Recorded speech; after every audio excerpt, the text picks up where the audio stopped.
Hello friends, I Dhairya Bhatia welcome you to my YouTube channel Maths DNA from origin to infinity. In this video, we will be discussing about linear algebra, but before that, let me share something with you. We believe that to qualify four different examinations, that is NET, SET, GATE, as well as State Public Service Commission examinations, all you need is just one single book, that is all-in-one book with 2000 plus solved questions. For this, you can register at our WhatsApp number given below. Moving on to the lecture, as I said earlier, this is a lecture of linear algebra. This is second lecture, and in this we will be discussing binary operation, results and its properties इन हिंदी। तो चलिए शुरू करते हैं lecture को। सबसे पहली property, if N A is equals to n, मतलब कि अगर सेट के अंदर टोटल एन एलिमेंट्स हैं, then total number of binary operations on a are N raise to n square. तो टोटल बाइनरी ऑपरेशंस ए के ऊपर कितने होंगे? तो एन का पावर एन स्क्वायर। चलिए इसको एक बार प्रॉपरली समझ भी लेते हैं। Suppose f is a function from a cross a to a। हमने एक फंक्शन ले लिया f a क्रॉस a से a, और हमें पता है कि a के अंदर कितने एलिमेंट्स हैं? n एलिमेंट्स हैं। तो a क्रॉस a के अंदर n क्रॉस n मतलब कि n स्क्वायर एलिमेंट्स होंगे, और सिर्फ a के अंदर n एलिमेंट्स होंगे। हमें ये भी पता है कि total number of functions from a to b कैसे काउंट करते हैं। फ्रॉम ए टू बी अगर है तो फंक्शंस होंगे बी रेज टू ए। यहाँ पे बी मतलब कि सिर्फ ए, मतलब टोटल एन एलिमेंट्स, और ए मतलब ए क्रॉस ए यहाँ पे हमारा डोमेन, और वो है एन स्क्वायर। तो total number of binary operations यहाँ पे हो जाएंगे एन का पावर एन स्क्वायर। एक छोटा सा एग्जांपल भी ले लेते हैं। If a is equals to 0 1, see यहाँ पे हमने कर्ली ब्रैकेट्स लगाए हैं, मतलब ए के अंदर सिर्फ दो ही एलिमेंट्स हैं, 0 एंड 1, और हमें पूछा गया है then total number of binary operations on a are. तो ए के ऊपर कितने बाइनरी ऑपरेशंस होंगे टोटल? तो n अगर 2 है तो 2 रेज टू 2 स्क्वायर, तो 2 रेज टू 4 जो हो जाएगा 16। कितना हो जाएगा? 16। ये क्वेश्चन बहुत ही सिंपल था, बट कई बार एग्जाम्स में आ जाता है सिंगल करेक्ट ऑप्शंस के साथ। कम मार्क्स के साथ होता है, 2 या 3 मार्क में आता है, बट बच्चे फिर यहाँ पे ये भूल जाते हैं। तो आपको ये नोट डाउन करना जरूरी है फॉर्मूला यहाँ पे। अगर आपको फॉर्मूला नहीं भी पता तब भी आप विद डेफिनेशन वहाँ पे डिराइव कर ही सकते हो। आगे बढ़ते हैं। Second result and property, binary operations over any finite set if it is not singleton is always many one. अगर कोई बाइनरी ऑपरेशन है किसी भी सेट के ऊपर और वो सेट खुद सिंगलटन नहीं है, मतलब कि उसके अंदर एक से ज़्यादा एलिमेंट्स हैं, तो वो कभी भी 1 1 नहीं होगा। क्या होगा? हमेशा मैनी वन होगा। कैसा होगा? Many one. और उसका सिंपल सा एक ही रीज़न है, अगर एक से ज़्यादा एलिमेंट्स हैं तो डोमेन के अंदर एन स्क्वायर, मतलब अगर 2 भी था तब भी डोमेन के अंदर 4 एलिमेंट्स होंगे, और को डोमेन वहाँ पे सिर्फ एन है, मतलब वहाँ पे सिर्फ 2 एलिमेंट्स होंगे। तो हमेशा को डोमेन के पास कम एलिमेंट्स होंगे और डोमेन जो आपका है वो ज़्यादा होगा, तो कभी भी 1 1 फंक्शन बनना पॉसिबल नहीं है। तो हमेशा क्या बनेगा? Many one. ये क्वेश्चन को दोनों वेज में पूछ सकते हैं कि क्या वो 1 1 होगा या क्या वो मैनी वन होगा, तो यहाँ पे ध्यान रखिएगा। आगे बढ़ते हैं। Third property, commutative binary operation. Binary operation तो हमने प्रूव कर दिया कि हाँ वो बाइनरी ऑपरेशन है। अब चेक करना है कि क्या वो कम्यूटेटिव है कि नहीं है। तो पहले डेफिनेशन देख लेते हैं कि for all a B belongs to a, set a के अंदर कोई भी दो एलिमेंट्स आप ले लो, then a star b is equals to b star a with respect to same binary operation। अगर ऑर्डर चेंज करने से कोई फर्क नहीं पड़ता है तो वो ऑपरेशन कम्यूटेटिव होगा। 2 3 एग्जांपल से हम इसको क्लियरली समझ भी लेते हैं। इसको लिखते हैं एक और फॉर्मेट में, F of A B is equals to F of B A for all A comma B belongs to A, या तो फिर where F X Y is equals to x star Y and F is a function from A cross A to A. ये सब multiple format में लिखा गया definition है। आपको एग्जाम में कोई भी फॉर्मेट में दे, आपको वो समझ में आना चाहिए कि वो क्वेश्चन में कम्यूटेटिविटी के बारे में ही बात कर रहे हैं। चलो एग्जाम्पल देखते हैं। सबसे पहले मैंने लिया a B belongs to n, मतलब कि सेट ऑफ नेचुरल नंबर से हमने दो एलिमेंट्स लिए और हमने ऑपरेशन को स्टार वन को डिफाइन किया है कि A star one B is equals to LCM. तो अगर मैंने एलसीएम ऑफ ए बी लिया या एलसीएम ऑफ बी ए लिया, कोई फर्क नहीं पड़ता है, तो A star one B is equals to B star one A. तो ये ऑपरेशन कम्यूटेटिव होगा। अब आप तो कहोगे सर ऐसे तो हर ऑपरेशन कम्यूटेटिव हो जाएगा। नहीं, ऐसा नहीं है। सी एक हम और फंक्शन डिफाइन करते हैं, सेट को सेम रखते हैं कि A B belongs to N, natural number पे ही हम बात कर रहे हैं, but A star two B is equals to A का पावर बी। हमने ए के पावर में बी को ले लिया, तो अगर बी स्टार टू ए करेंगे तो वो बी का पावर ए होना चाहिए, और वो दोनों जरूरी नहीं है कि हर बार इक्वल हो। वो कब इक्वल होंगे? जब ए और बी खुद इक्वल हो जाते हैं। लाइक अगर हम 1 और 2 लेते हैं तो 1 star two 2 will be equals to 1 square and 2 star two 1 that is 2 raise to 1। तो ये दोनों इक्वल नहीं है, मतलब A star two B is not equals to B star two A. जो दोनों इक्वल नहीं है, तो ये जो ऑपरेशन है वो कम्यूटेटिव नहीं है। भले ही बाइनरी हो बट कम्यूटेटिव नहीं है। एक और देख लेते हैं, A B belongs to R plus, मतलब set of all the positive real numbers. तो ए स्टार थ्री बी को हमने डिफाइन किया A raise to log B to the base ई।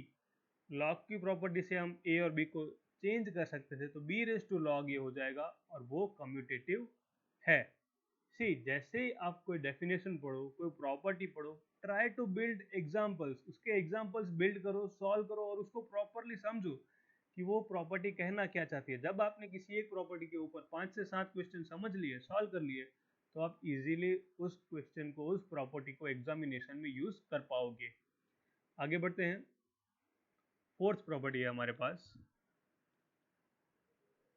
पहले उससे हम काउंट कर लेते हैं कि टोटल कितने कम्यूटेटिव बाइनरी ऑपरेशंस होंगे। तो if N A is equals to N, अगर सेट के अंदर एन एलिमेंट्स हैं, then total number of binary operations are N raise to N N plus one by two और N raise to summation N. See अगर हम यहाँ पे पूरा डिराइव करेंगे, ये फॉर्मूला कहाँ से आया, इनकेस अगर आपको वो समझ में नहीं भी आता है कभी कभी, तो कोई प्रॉब्लम नहीं है, आप बस फॉर्मूला को नोट डाउन कर लीजिए और उसको 2-3 सम्स में यूज कर लीजिए, ताकि आप उसको आगे एग्जाम में भी यूज कर सको। चलो स्टार्ट करते हैं। लेफ्ट हैंड साइड पे हमने एक n क्रॉस n का स्क्वायर बनाया है और राइट हैंड साइड पे एक कॉलम है जिसमें n रोज हैं और कॉलम सिर्फ एक ही है। तो मतलब अगर function f a cross a से a पे है, तो यहाँ पे n क्रॉस n से n के ऊपर है। अब क्योंकि वो कम्यूटेटिव है, तो जो इमेज अपर ट्रायंगुलर वालों की आएगी वही इमेज नीचे दिए गए एलिमेंट्स की होगी। डायगोनल को आप छोड़ दीजिए, तो जो एलिमेंट्स डायगोनल के ऊपर हैं उन सब की इमेज वही होगी जो नीचे दिए गए डायगोनल एलिमेंट्स की होगी। तो डायगोनल के अलावा बाकी सब की इमेज तो हमें पता है। अब डायगोनल की इमेज अलग होगी। तो अगर मैं सिर्फ फर्स्ट रो की बात करूं, तो फर्स्ट रो में टोटल n एलिमेंट्स हैं, तो उन सब की अलग अलग इमेज मिल सकती है। सेकेंड रो में n-1 एलिमेंट्स आएंगे, तो उन सब की भी अलग इमेज मिल सकती है।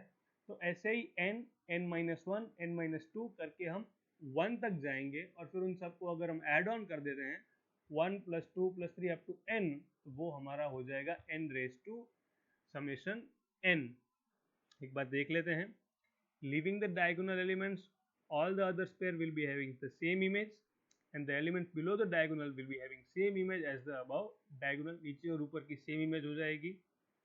The first row is n options, पहले के पास n, second में n-1 until the last one will have one option for mapping। Thus n raised to summation n या n raised to n plus 1 by 2। Simple है, इसको थोड़ा time दीजिए, आपको with time समझ में आ जाता है। बच्चे यही गलती कर जाते हैं, सर हमें एक बार में समझ में नहीं आएगा। नहीं आएगा एक बार में समझ में, 2, 3, 4 बार करेंगे तब जाके उसको हम प्रॉपरली समझ पाएंगे। एक बार में हो जाता तो हर किसी का एग्जाम क्लियर हो जाता। नेक्स्ट आगे आ जाते हैं हम, एसोसिएटिव बाइनरी ऑपरेशन। इसमें आ जाते हैं 3 elements. Let star be a binary operation on a such that for all a, b and c belongs to a, A star B star C is equals to A star B star C, where star is associative. यहाँ पे ये दिखाते हैं कि पहले हम किसको operate कर रहे हैं, कौन से दो एलिमेंट्स को पहले हम ऑपरेट कर रहे हैं, ए बी को कि बी सी को। एग्जाम्पल से ज़्यादा बेटर समझ जाएंगे हम कि अगर हम दो एलिमेंट ए और बी एन के लेते हैं और हमने डिफाइन किया ऑपरेशन को A star B is equal to A raise to B. अब हमें यहाँ पे चेक करनी है एसोसिएटिविटी, तो हमें तीन एलिमेंट लेने पड़ेंगे ए बी एंड सी। तो हमने तीन एलिमेंट ले लिए 2 3 एंड 4, तो 2 स्टार 3 स्टार 4, तो पहले 3 और 4 को सिंप्लीफाई करना पड़ेगा। तो 3 रेज टू 4 वो हो जाएगा 81, और फिर उसको हम सिंप्लीफाई करेंगे 2 के साथ, तो 2 रेज टू 81। सिमिलरली आ जाते हैं पहले जब हम 2 और 3 को सिंप्लीफाई करेंगे, 2 स्टार 3 स्टार 4, तो पहले 2 और 3 सिंप्लीफाई हुए तो वो हो जाएगा 2 का पावर 3, और फिर उसके साथ पावर में 4, तो 2 का पावर 12। हम क्लियरली देख सकते हैं यहाँ से कि इक्वेशन 1 और इक्वेशन 2 दोनों इक्वल नहीं है, एक है 2 पावर 81 एंड एक है 2 पावर 12, तो क्लियरली ये एसोसिएटिव नहीं है। बट ऐसा जरूरी नहीं है कि हर बार एसोसिएटिव नहीं होगा। एक और हमारे पास एग्जांपल है जो एसोसिएटिव हो जाएगा। ए स्टार बी को हम रियल नंबर्स ले लेते हैं और ए स्टार बी को हम डिफाइन करते हैं A plus B plus A B. तो पहले दोनों एलिमेंट्स को इंडिविजुअली ऐड करो और फिर उनके प्रोडक्ट को भी उन दोनों के साथ ऐड कर दो। तो A star B star C will be equals to A plus B plus C plus A B B C A C plus A B C. Question 1, इसको आराम से एक बार वीडियो पॉज करके सॉल्व कीजिएगा, डेफिनेटली आप यहाँ तक डिराइव कर पाओगे। और सेकंड में हम पहले ए स्टार बी को सिंप्लीफाई कर देते हैं और फिर उसके साथ सी को सिंप्लीफाई करेंगे, तब भी सेम इक्वेशन हमें मिलेगा। तो इक्वेशन 1 और इक्वेशन 2 दोनों इक्वल हैं, तो यहाँ पे ये ऑपरेशन हमारा एसोसिएटिव है। क्लियर?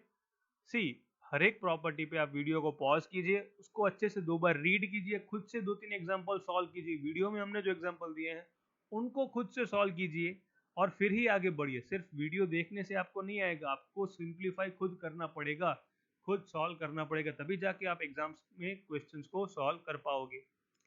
आगे बढ़ते हैं। क्लोजर प्रॉपर्टी बहुत ही सिंपल प्रॉपर्टी है, बट बच्चे यही प्रॉपर्टी हर बार गलत करके आते हैं। कई क्वेश्चंस एग्जाम में ऐसे होते हैं कि वो एसोसिएटिविटी, कम्यूटेटिविटी, आइडेंटिटी, इनवर्स सब चीज़ों में कहीं ना कहीं हो जाते हैं सेटिस्फाई, बट क्लोजर ही वो सेटिस्फाई नहीं कर पाते हैं और बच्चे ये प्रॉपर्टी छोड़ देते हैं कि हाँ क्लोजर तो होगा ही। ऐसा नहीं होता, आपको क्लोजर भी चेक करना है। तो ये प्रॉपर्टी सिंपल है बट बहुत ही इंपॉर्टेंट है। चलो आ जाते हैं, क्लोजर प्रॉपर्टी हम किसे कहेंगे कि let star be a binary operation on A and let X be a subset of A. कोई एक सबसेट ले लिया ए का, we say X is closed with respect to star. वो जो सेट सबसेट हमने लिया वो क्लोज्ड है, किसके साथ? वो ऑपरेशन जो हमने डिफाइन किया था स्टार उसके साथ। If for all x y belongs to x, x star y is equal to x star y belongs to x. मतलब हमने एक सेट लिया, उसका फिर सब सेट ए लिया, उसका सबसेट एक्स लिया, उस सबसेट में से दो एलिमेंट्स लिए एक्स और वाई, उन दोनों पे हमारा डिफाइन किया गया ऑपरेशन स्टार लगाया और उन दोनों का आंसर मतलब एक्स स्टार वाई का जो प्रोडक्ट है, आंसर जो रिजल्ट आएगा वो वापस कैपिटल एक्स मतलब कि हमारे सबसेट में होना चाहिए। तो वो सबसेट क्या हो जाएगा? क्लोज्ड हो जाएगा। क्लोजर प्रॉपर्टी कहते हैं इसे। आइए एग्जांपल से समझते हैं। सपोज हमने दो एलिमेंट लिए ए और बी, कहाँ से? सेट ऑफ नेचुरल नंबर से, और सिंपल सा स्टार हमने डिफाइन किया कि ए प्लस बी। तो आप कोई भी सबसेट लेना पड़ेगा एक, और अब सबसेट ले लिया एक्स 2 के मतलब कि सारे इवन नंबर्स। तो अभी आप कोई भी दो नंबर्स ले लो जो हमारे एक्स में से मतलब वो दोनों इवन होने चाहिए, तो 2k1 एंड 2k2 उन दोनों को ऐड कर दो, तो 2k1 plus 2k2, 2 common k1 plus k2 और वो कोई वापस थर्ड नंबर 2k बन जाएगा, बट वो फिर भी इवन होगा, और क्योंकि वो इवन है तो वो वापस हमारे कैपिटल एक्स के अंदर ही होगा। तो क्लियरली ये एक क्लोज्ड सेट है। ये हमने लिया था इवन नंबर के लिए। अगर ये हम ऑड नंबर के लिए लेते तो आप नीचे कमेंट कीजिए कि क्या ये क्लोज्ड होता। अगर हम x को लेते हैं 2k प्लस 1 या 2k माइनस 1, माइनस 1 पॉसिबल नहीं है, 2k प्लस 1, क्योंकि अगर k को हम 1 लेते तब भी चलेगा। तो आप 2k प्लस 1 या 2k माइनस 1 ऑड नंबर्स के लिए लेके देखिए और नीचे कमेंट कीजिए कि क्या ये क्लोज्ड होता। और अगर उसे क्लोज्ड करना है इवन नंबर्स के ऑड नंबर्स के साथ, तो क्या हमें वो स्टार को चेंज करना पड़ेगा? अगर हम स्टार को चेंज करते हैं, हमारे ऑपरेशन को चेंज करते हैं, तो क्या वो with respect to odd numbers भी क्लोज हो सकता है? अगर हाँ, तो आप नीचे कमेंट करके वो फंक्शन बता दीजिए। अगर नहीं तो फिर ठीक है, आप हमसे पूछ सकते हैं, हमारा कॉन्टेक्ट नंबर आपको फिर भी नीचे दिया ही गया है। चलो आगे बढ़ते हैं। Identity element, let star be a binary operation on A if there exists E belongs to A, मतलब एक ऐसा एलिमेंट है A के अंदर such that A star E is equals to E star A is equals to A for all A belongs to A, मतलब कि उस element को सेट के सारे एलिमेंट्स के साथ आप ऑपरेट कर दो, तब भी आंसर में सेट के एलिमेंट्स आएंगे, वो एलिमेंट खुद नहीं आएगा, मतलब वो खुद को कुर्बान कर देगा, आप ऐसा कह सकते हो। आंसर में वो एलिमेंट नहीं आता है। छोटा सा एग्जांपल देख लेंगे, बट उससे पहले एक चीज आप याद रखिए कि जो ई है वो यूनिक होगा, इसलिए हम इसे बोलते हैं द आइडेंटिटी एलिमेंट, मतलब कि वो यूनिक है और वो ए के अंदर होना चाहिए। ध्यान दीजिए, इस बात को अंडरलाइन कीजिए कि वो एलिमेंट जो हमारा आइडेंटिटी वाला है वो सेट के अंदर ही होना चाहिए, उसके बाहर होगा तो उसका कोई मतलब नहीं बनता है वहां पे।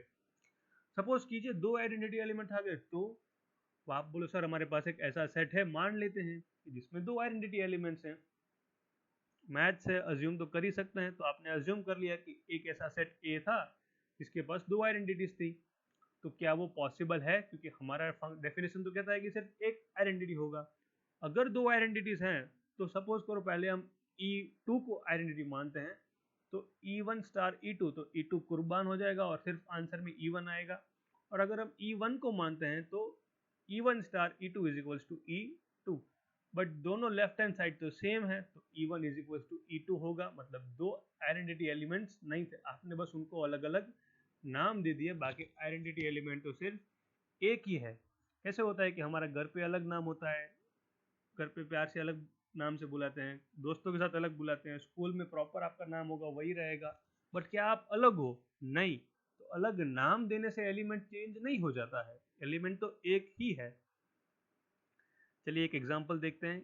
A B belongs to n set of natural numbers हम लेते हैं, और ए स्टार बी को हमने डिफाइन किया है एलसीएम ऑफ ए बी। तो हमें ढूंढना है कि इसमें आइडेंटिटी कौन होगा, मतलब कि अगर हम एलसीएम लें तो जो एलिमेंट लिया है वही आना चाहिए, दूसरा एलिमेंट नहीं आना चाहिए, तो वो क्लियरली हमारे पास वन होगा, क्योंकि वन स्टार के में एलसीएम आप लोगे तो वो के आएगा और वन खुद को कुर्बान कर देगा, मतलब वन नहीं आएगा। तो आइडेंटिटी एलिमेंट है वो वन है, और वो सेट के अंदर भी है, नेचुरल नंबर में वन आता है, तो वो आइडेंटिटी है। बट अगर हम लेते हैं एचसीएफ ऑफ ए बी, तो वन स्टार के का एचसीएफ हमेशा वन आएगा, कभी भी के नहीं आ सकता, मतलब कि ये सेट के पास आइडेंटिटी नहीं है। सेट भले ही वही था, बट जैसे ही ऑपरेशन चेंज हो गया आइडेंटिटी चली गई। तो आइडेंटिटी ऑपरेशन पे तो डिपेंड करती है। आगे देखते हैं क्या वो सेट पे डिपेंड करती है। चलो हमने सेट ले लिया 1 2 4 8 16 32, मतलब 2 का पावर सारे, और हमने डिफाइन किया ए स्टार वन बी वही LCM of A b and a star two b वही एचसीएफ ऑफ ए बी। तो विद रिस्पेक्ट टू एलसीएम हमारी आइडेंटिटी होगी वन, क्योंकि वन को आप किसी भी एलिमेंट के साथ एलसीएम लोगे तो वो एलिमेंट आंसर आएगा। लाइक वन और टू का एलसीएम टू होगा, वन और फोर का फोर, वन और एट का एट, तो one is the identity with LCM. But अगर आप 32 लेते हो तो वो एचसीएफ के आइडेंटिटी बनेगी, क्योंकि अगर आप लेते हो वन और 32 का एचसीएफ तो वो आएगा वन, टू 32 का टू, फोर 32 का फोर, मतलब कि वो एलिमेंट जो कुर्बान हो रहा है वो आइडेंटिटी है। एलसीएम में वन नहीं आ रहा था आंसर में, और एचसीएफ में 32 नहीं आएगा, तो वो दोनों आइडेंटिटी है, लेकिन अलग अलग ऑपरेशन। भले ही सेट सेम है, सेट के अंदर दो आइडेंटिटीज हैं आप कह सकते हो यहाँ पे, बट ऑपरेशन भी तो दो अलग अलग हैं।